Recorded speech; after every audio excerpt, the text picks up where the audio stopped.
यह कदम उठाइए और परमेश्वर को कार्य करते हुए देखिए, क्योंकि विश्वास का वह छोटा सा कदम जो आपकी तरक्की को दुगने रफ्तार दे सकता है। आप किसी बहुत बड़े चमत्कार, किसी बड़े दरवाजे के खुलने या एक बड़े कामयाबी का इंतजार कर रहे हैं, लेकिन महीनों बीत जाने के बाद भी कुछ भी बदल नहीं रहा है। आपको लगता है कि आगे बढ़ने के लिए आपको बहुत बड़ी किस्मत या बड़े मौके का जरूरत है, लेकिन सच ये है कि परमेश्वर आपको एक छोटे से मामूली से विश्वास के कदम का इंतजार कर रहा है ताकि वह आपके जीवन को रफ्तार दे सके। देखिए, यहोशू 3 अध्याय में इजराइल के लोग यरदन नदी के किनारे खड़े थे। अपनी प्रतिज्ञा की भूमि में जाने के लिए उन्हें इस नदी को पार करना था, लेकिन बाइबल कहती है कि कटनी के दिन होने के कारण नदी अपने किनारों से ऊपर बह रही थी और बहुत खतरनाक थी। वे सब वहां फंस गए थे। वे चाहते थे कि परमेश्वर पहले नदी को, पानी को 2 भागों में बांट दे, जैसे लाल समुद्र को परमेश्वर ने किया, ताकि वे आराम से सूखी जमीन पर चल सके। लेकिन परमेश्वर का तरीका बिल्कुल अलग था। इस बार जब तक वे अपने तंबुओं में बैठे रहे,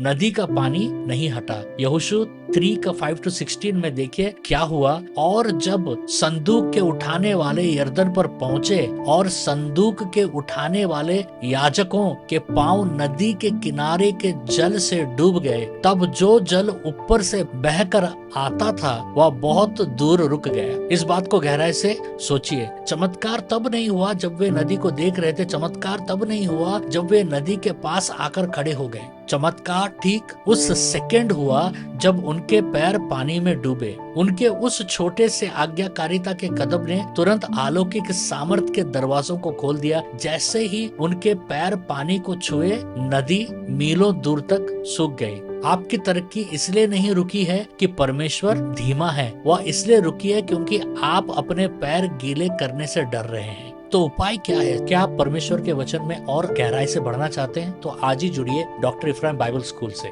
गहरी बाइबल शिक्षाएं, आपको बाइबल संबंधित प्रश्नों के उत्तर, आपके सपने, ड्रीम्स की हमारे विशेष सदस्य बनने के लिए और सीधे हमारे चैनल को सपोर्ट करने के लिए अभी नीचे दिए गए ब्लू ज्वाइन बटन पर क्लिक करें और हमारी कम्युनिटी में शामिल हों। सब कुछ परफेक्ट होने का इंतजार करना बंद कीजिए और आज ही उस नौकरी के लिए फॉर्म भरिए, उस छोटे बिजनेस की शुरुआत कीजिए, या वह पहला फोन कॉल कीजिए, या वो पहला वीडियो बनाइए, क्योंकि विश्वास का वह एक छोटा सा कदम उठाइए। प्रार्थना कीजिए और देखिए कैसे परमेश्वर आपकी यरदन नदी को 2 भाग कर आपकी तरक्की का रास्ता खोलता है। मेरा लिखा हुआ किताब क्या आप सच में जानते हैं कि पवित्र आत्मा कैसे कार्य करता है? जरूर पढ़िएगा। ये अमेज़न और फ्लिपकार्ट में उपलब्ध है। परमेश्वर आपको बहुत आशीष दे।